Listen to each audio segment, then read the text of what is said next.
And I love that you bring so many real world elements into your films, like the NBA storyline in Trainwreck, the E-News storyline in Knocked Up, and how they're a big part of the story. Can you talk about using those real elements like that to kind of ground your films? And do you kind of use those elements to serve the story in the film? For me, I'm always just trying to be as credible and authentic as I can be. I always think it's funnier that way, just to try to get to the truth. Pete's story, is, well known. His father was a firefighter, lost his Mhm. life on 9/11, and he was 7 years old, and he wanted to make a movie exploring, grief and trauma and how his family reacted to it. And I think that it's a real tribute to his dad and also his mom, who was an emergency room nurse his entire childhood, and he wanted to pay tribute to all the first responders who he believes are heroes. And well, obviously, yeah. So the film is clearly based on Pete's life, but you did do some little changes here and there. So in like the film, the character Scott, played by Pete, obviously, his dad passes away from a hotel fire versus 9/11. And there's other little changes that you made for the character throughout the film. How did you and Pete decide on what changes to make for the film versus what happened with his actual experience? I think the main question was, should it be 9/11? And we thought, that's everybody's grief. Everyone in the country uh, has their stories and their pain from it. And we wanted this movie to be just about this family, and we felt like that was probably too large a topic to put into this movie. But we also felt like people know what we're really talking about, and also I feel like, to us, the most important thing was to get to the feelings a family has as they try to move on.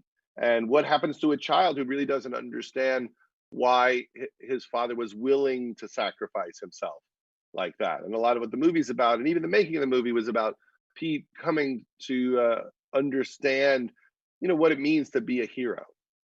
Do you think it was, I mean, I'm assuming it was, but I mean, like, do you think that it was like a very cathartic experience for Pete, and then maybe even for you to watch Pete in this role that's hit so close to home for him and is based on his life?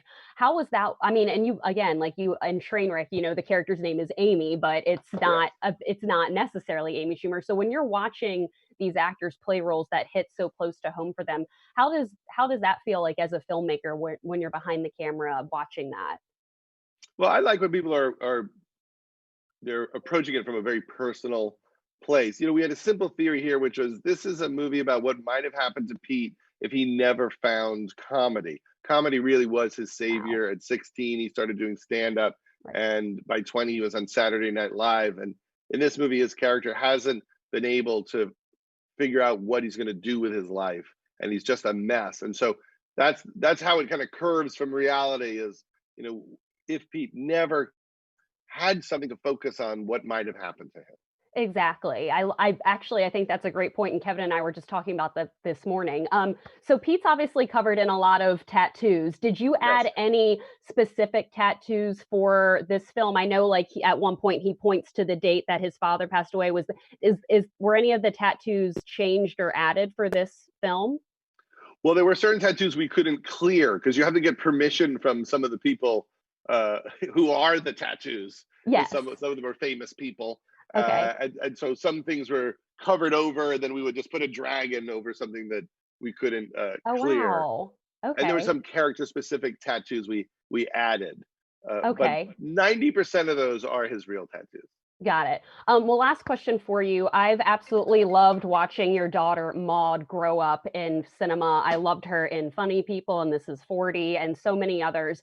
And I'm curious for you as a dad and as a filmmaker, what is it like for you to watch her in something that you haven't directed, like Euphoria? I was just curious if you had seen Euphoria, Yes. what your thoughts were on that show, because I absolutely love Maude in it and her as an actress. And what are your thoughts in watching your daughter in a project or a show or a film that you have not directed? It's really fun. She's worked so hard. She's also on this other show called Hollywood, which is on Netflix, which Netflix, yeah. Ryan Murphy made, Mhm. which is incredible. And I'm just as like any parent, I'm just in awe of her and her work, and she's really put in a lot of time to learn her craft. And like her mom, she's a very raw, emotional actress who also finds a way to also be funny, which is a very difficult thing to do. So, we're nothing but proud of her here.